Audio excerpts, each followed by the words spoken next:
The Greater Toronto Airport Authority saying that things are slowly improving here at Canada's largest airport, even though more than half, 56% of flights are still being delayed. Today we got a progress report on how things are going after many months of chaos. Pearson went from being one of the most shut down airports in the world to one of the busiest. We didn't go from 0 to 100, we went from 0 to 500. Toronto's Pearson Airport continues to be the epicenter of issues that have impacted hundreds of thousands of travelers over many months. It was recently ranked the worst airport in the world when it comes to delays. But the GTAA says there are signs the experience is becoming less chaotic. The latest data shows 44% of flights are now arriving on time. And while that number may sound daunting, it is up from 35% last month.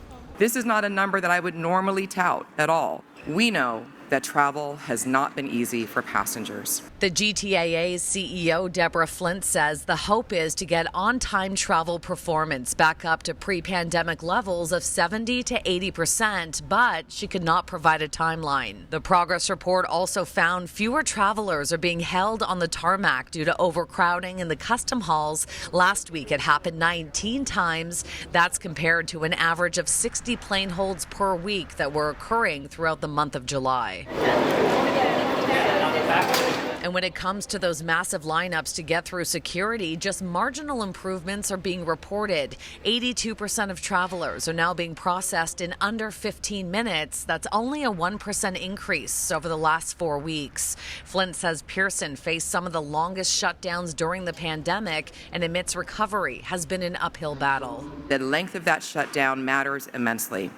Our pause was longer, and our ramp up to this summer travel season was much steeper than many other airports. Even today, they were saying more than half of flights are still delayed every week. It's, like I said, it's going to take a long time for this to get better. Travel expert Frederick Demanche tells me the workforce here took an unprecedented blow and staffing remains one of the biggest challenges. We know that the main problem is about labor. It's recruiting people, it's training people, making sure that they have the safety certification, etc. It takes a lot of time to certify people as well to work in an airport because of security procedures. So we know that they are still behind. Pre-pandemic, 50,000 people worked here at Pearson Airport. More than half of those jobs are once again filled, but there's still a long way to go, and the GTAA will not commit to performance targets. We know that there are a number of people that have been discouraged by the news, that have been discouraged by their personal experiences, what happened to families and friends.